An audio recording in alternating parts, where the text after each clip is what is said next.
जी, नमस्कार। आज की कक्षा में आप सबका स्वागत है। आज हम जिस विषय पे चर्चा करने जा रहे हैं, वो हम विषय है लोक नाट्य का इतिहास एवं स्वरूप। बीए ऑनर्स के 6th सेमेस्टर में वैकल्पिक के रूप में इस विषय को पढ़ाया जाता आ रहा है। आज हम इस विषय पे कुछ चर्चाएँ करेंगे आपके समक्ष। जो इस पाठ का उद्देश्य है, वह है कि साहित्य के इतिहास में जब अध्ययन या अध्यापन किया जाता है, तब 2 तरह के साहित्य प्राप्त होते हैं। एक जो उपलब्ध टेक्स्ट है, पांडुलिपि है और ऐसे कि किसी शास्त्रीय माध्यम से प्राप्त किया जाता है, और दूसरा वह जिसका आधार लोक होता है, जिसकी कोई शास्त्रीय सीमा नहीं होती है। जो लोक में, सामान्य जन में जो रचा-बसा साहित्य होता है, वह उसको हम कैसे प्राप्त करें? तो इस पाठ्यक्रम का उद्देश्य पहला जो है वह यही है। दूसरा जो इसका उद्देश्य है वह है वास्तव में लोक साहित्य और शास्त्रीय साहित्य में जो अंतर देखने को मिलते हैं, उसको जानना, उसकी जो पाठ्यगत व्यवहार है उस आधार पर उसको समझना। इस आधार को हम इस पाठ्यक्रम के उद्देश्य से हम उसको भी समझेंगे। जो तीसरा उद्देश्य है इसका वह है इस दृष्टिकोण से कि इस पाठ का उद्देश्य लोक साहित्य के विविध पक्षों को स्पष्ट करते हुए लोक नाट्य के मौलिक तत्वों को प्रकाशन में लाना है। तो इस तरह इस पाठ्य का उद्देश्य जो है वह निर्धारित किया गया है। इसके बाद जो आउटकम के रूप में हमारे सामने आएँगे जब यह पाठ्यक्रम कंप्लीट होगा, उसके बाद विद्यार्थी क्या सीखते हैं, परिणाम क्या रहता है। तो यह जो लोक नाट्य है, इसको जब हम पढ़ेंगे, इसको जब हम विषय के रूप में समझते हैं, तो होता यह है कि विद्यार्थी जो है वो लोक नाट्य की मौलिक तत्वों को समझ सकेंगे कि कैसे लोक नाट्य आगे बढ़ा, कैसे उसके तत्व हैं, क्या-क्या उसमें चीज़ों को वो विकसित हुआ। उसके बाद उसके स्वरूप को समझ सकेंगे कि लोक नाट्य के कितने प्रकार हैं जो पूरे भारतवर्ष में अलग-अलग क्षेत्रों में अलग-अलग प्रकार की लोक नाट्य की व्यवस्थाएँ हैं, संकल्पनाएँ हैं। तो उसको भी समझ सकेंगे। तीसरा जो है वो आधुनिक समय में जो तकनीकी माध्यमों में जो हाशिए पर लोक की जो कलाएँ हैं या लोक के तत्व हैं, वो कहीं गुम हो गए हैं। उसको आधुनिक समय से कैसे उसको जोड़ा जाए, तो यह इस पाठ्यक्रम के माध्यम से आउटकम के रूप में हमारे सामने आएगा। इसके बाद इस पाठ्य में विद्यार्थी स्वयं को अपने आस-पास के लोक नाट्य संबंधित जो समूहें हैं, उसको जोड़ने के बारे में सोचेंगे, उसको और विकसित करने के संदर्भ में आगे सोच पाएँगे। तो इस पाठ्यक्रम का उद्देश्य यह पाठ्यक्रम इसीलिए बनाया गया है, ताकि विद्यार्थी जो है वह लोक से जुड़ सके, लोक के माध्यम से समाज को जान सके और आगे बढ़ सके। ठीक है? सबसे पहले जो लोक नाट्य की जो अवधारणा और स्वरूप है उसको समझने से पहले 1-2 बात पहले स्पष्ट कर देना चाहता हूँ कि लोक क्या है? लोक शब्द की उत्पत्ति क्या हुई और जो इंग्लिश में लोक के लिए फ़ोक शब्द इस्तेमाल किए जाते हैं, क्या उसका सही पर्याय लोक है? तो इस संदर्भ में थोड़ा 1-2 मिनट इस पे बात कर लेते हैं, फिर हम आगे इस विषय पे आगे बढ़ेंगे। लोक शब्द मूलतः संस्कृत के लृक् दर्शने धातु में धन्य प्रत्यय लगा करके बना है, जिसका अर्थ होता है देखना। और ऋग्वेद में कई स्थान पर लोक की चर्चाएँ हुई है, लोक की परंपराओं को स्वीकार किया गया है। जैसे कि ऋग्वेद का एक बहुत ही प्रसिद्ध श्लोक है, पुरुष सूक्त स्तोत्र, जिसमें लोक एक जगह पे आया है, जिसमें जो अर्थ है, जो श्लोक है, वो कुछ इस प्रकार है। नाभ्या आसीतं तरिक्षगुं शीर्षेऽधो संवर्ततः पदभ्यां भूमिर्दिशः श्रोता तथा लोकांग अकल्पयम्। लोकांग जो शब्द है वह लोक को परिभाषित करता है। तो यह ऋग्वेद के समय से लोक शब्द चला आ रहा है। इसके बारे में कई विद्वानों का अलग-अलग मत है कि लोक शब्द है क्या? इसकी व्याख्याएँ क्या हैं? इस संदर्भ में कई विद्वान कुछ अपनी ओर से कई तरह की व्याख्याएँ प्रस्तुत करते हैं। जिसमें सबसे जो सटीक व्याख्या है वो हजारी प्रसाद द्विवेदी जो हिंदी के महान आचार्य हुए, उन्होंने लोक को सही संदर्भ में व्याख्यायित किया है।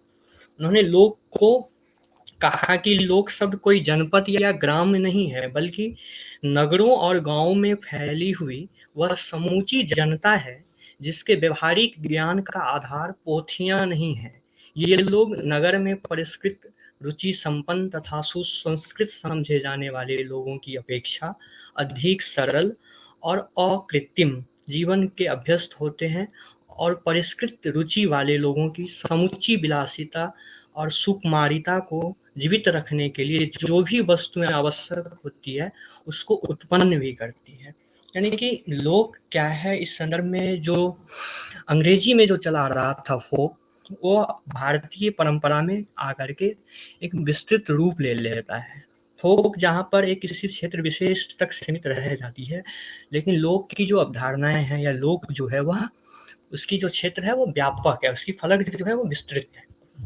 तो अंग्रेजी के जो फोक है उससे बियॉन्ड लोक की एक अपनी अवधारणाएं हैं भारतीय परंपरा में। आगे हम देखते हैं कि संस्कृति और पारंपरिक जो लोक नाट्य है उसके संदर्भ में क्या चीजें। पारंपरिक नाट्य इस देश की रंग परंपरा की एक मूलभूत कड़ी रही है जो भारतीय समाज में संस्कृत नाटक के समतुल्य पैरेलल चलती आ रही थी। लेकिन 11वीं शताब्दी में जैसा कि भारतीय राजनीतिक परिस्थितियों को आप देखते हैं कि किस तरह परिस्थिति बदली, राजाएं पराजित होने लगे थे और संस्कृत नाटक की जो एक संरक्षण प्राप्त था, राजाश्रित हुआ करती थी, वह धीरे धीरे टूटने लगी। और फिर वहाँ उस समय लोग जो है जो पहले से व्याप्त थी समाज में, वह अपना अस्तित्व जो है वह और विस्तृत करने लगा और समृद्ध करने लगा। और विभिन्न प्रकार से मध्यकालीन नाटक के जो रूप हैं जो संस्कृत नाटक की परंपरा से चली आ रही थी, उसी का जो है वह बाद में विस्तार या उसका संरक्षण जो है वह लोक के माध्यम से होता है।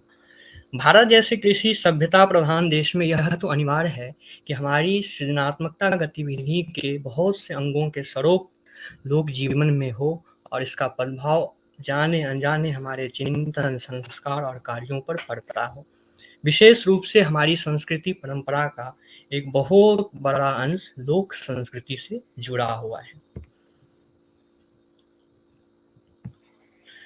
हम अपने रीति रिवाज, आचार व्यवहार, प्रमुख जो हमारे त्योहार हैं, नृत्य है, कलाएं हैं, संगीत है, यह सब जो है वो लोक के अनुभव से ही बनी है और लोक से ही वह परिपुष्ट भी होती है। स्पष्ट रूप से जातीय संस्कृति जो पूरे भारत की संस्कृति कही जाती है, जातीय का अर्थ मतलब यहाँ किसी जाति विशेष जो धर्म या इस तरह के उस संदर्भ में न, जातीय का अर्थ यहाँ पे है कि पूरे देश की जो एक संस्कृति है भारतीय, उसको हम भारतीय जाति कह सकते हैं।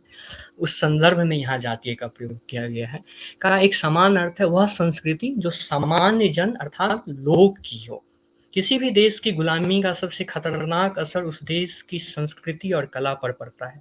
ब्रिटिश काल में भी भारतीय भाषाएं, कला, भारत की साहित्य, उसका जो चिंतन की परंपराएं हैं, ऐसी अनेक उसके खिलाफ एक ऐसा माहौल तैयार किया गया कि यह इसका जो विकास है वह न केवल रुक गया बल्कि इसमें कई सारी विकृतियां भी आने लग गई। ब्रिटिश सरकार जो है वो सुनियोजित ढंग से भारतीय समाज को उनके जड़ों से काटने का काम करने में लगी हुई थी। लेकिन जो हमारी लोक की जो एक अपनी परंपराएं हैं वो इतनी समृद्ध रही कि वह उस हद तक उसको नुकसान नहीं पहुंचे। आज़ादी मिली 1947 में, भारत आज़ाद हुआ और आज़ादी के बाद की स्थिति में कुछ थोड़ा बहुत परिवर्तन हुआ, लेकिन जो हमने एक देखा था कि इस तरह से आज़ाद भारत में इस तरह से परिवर्तन हो जाएगा, वह निराशा ही हुई। आज़ादी की स्थिति के बाद, आज़ादी मिलने के बाद कुछ परिवर्तन उस रूप में नहीं हुआ जिस रूप में हमने अपेक्षाएं की थी, बल्कि आज़ाद भारत में जो स्थितियां थी जो चली आ रही थी अंग्रेजों के समय से, वह लगभग बनी ही रही। समय की मांग और भारतीय समाज की जरूरत के कारण भारतीय संस्कृति और कला के नाम पर कई सारी संस्थाओं का निर्माण किया गया, लेकिन वह केवल संस्था बनकर के ही रह गया। वह उस रूप से प्रभावी संस्था के रूप में सामने नहीं आया। परंतु इन संस्थाओं में जातीय संस्कृति की परंपरागत पुनर्व्याख्या को छोड़कर उसमें आधुनिकीकरण और अंधानुकरण के रास्ते पर चलने का एक होड़ सा लग गया। जो पाश्चात्य या पश्चिम की जो एक परंपराएं थी या उसका जो अंधानुकरण कह सकते हैं, वह ज़्यादा देखने को मिला इन संस्थाओं के माध्यम से। और लोक में भी वह उन सिनेमा का और वो जो कल्चर है जो बॉलीवुड वाला, वो लोक में भी वो लोग उसको साथ जोड़ने लगे। जो कि अंततः जो भारतीय लोग की एक अपनी जो खूबसूरती थी, वह एक अधकचरा और दृष्टिविहीन ही साबित हुआ।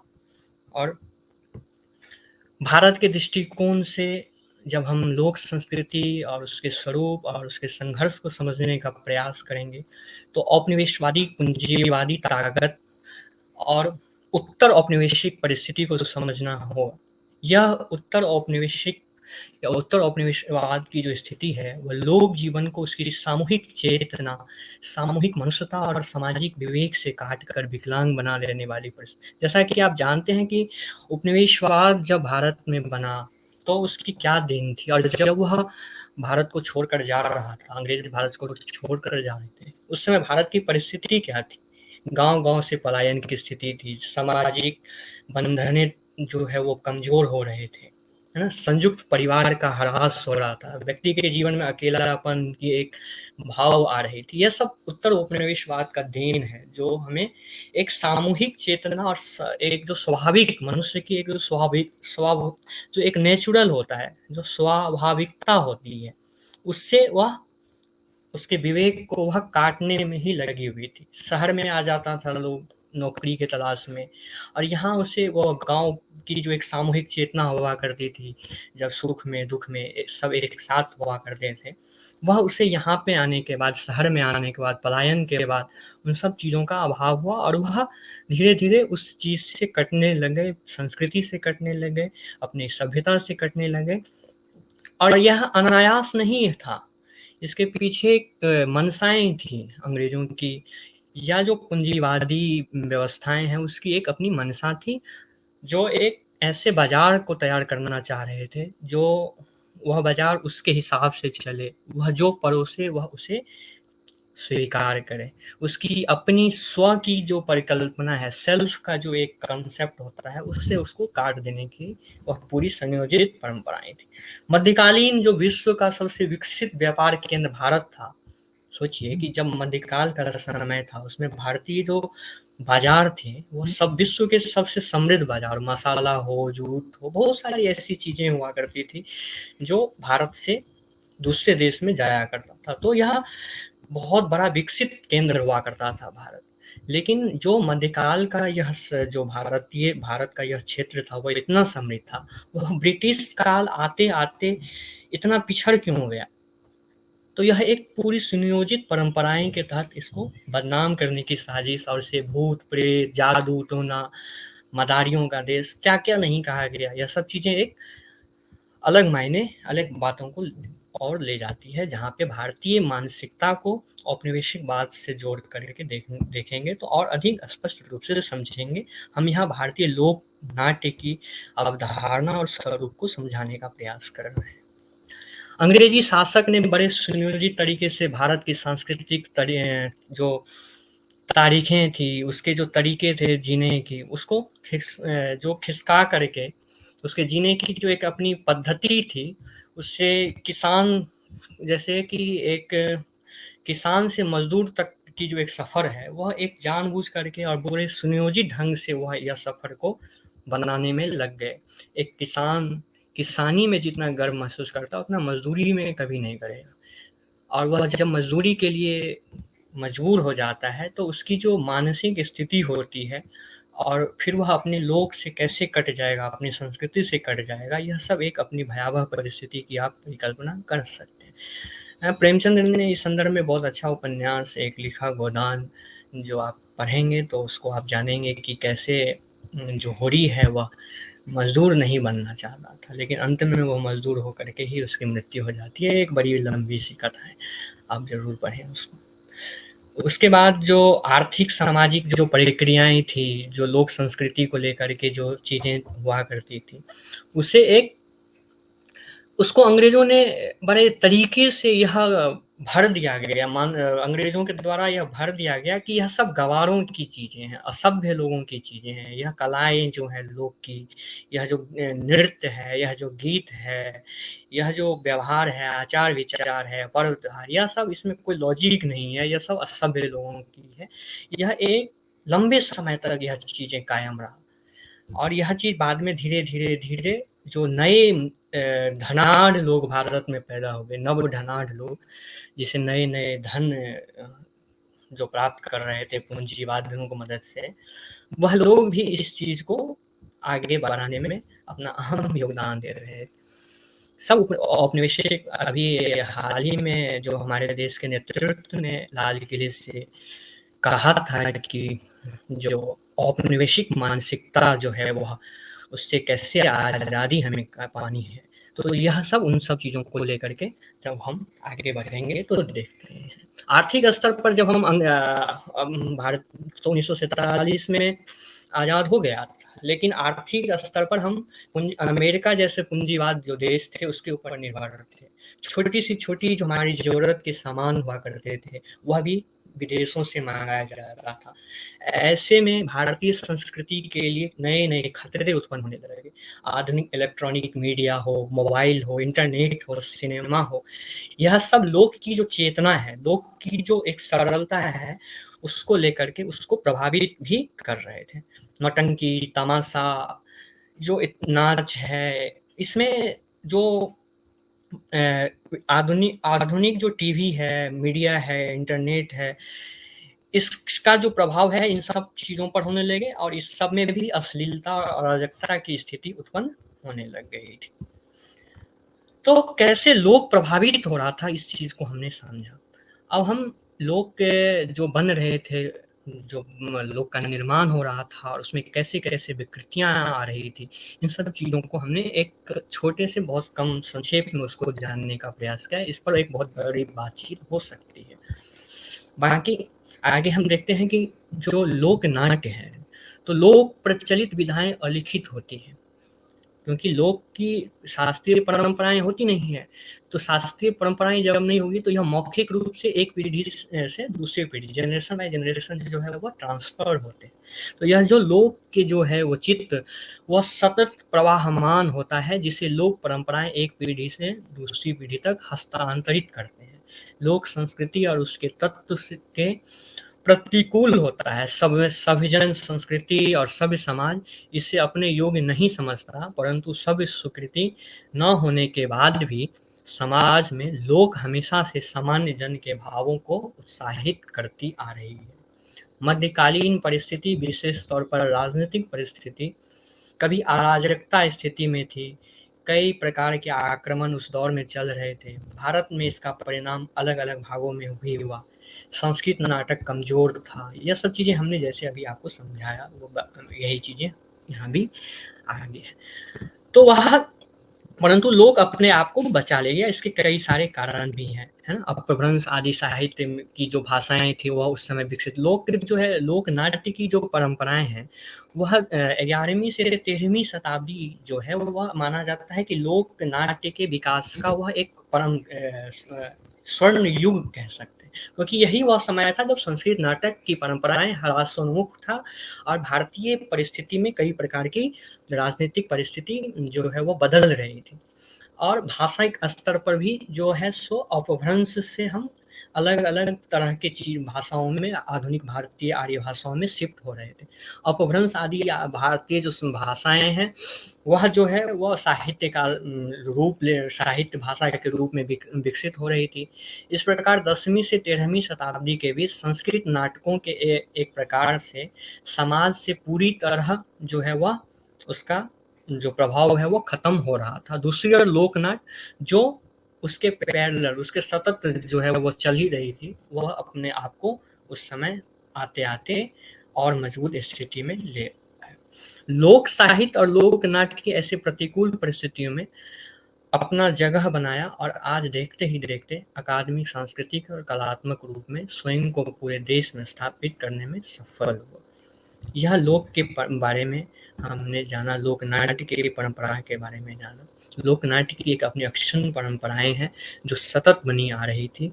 इसको बचाने के लिए कई सारे प्रयास भी हुए हैं, हो रहे हैं लगातार सरकारों के माध्यम से।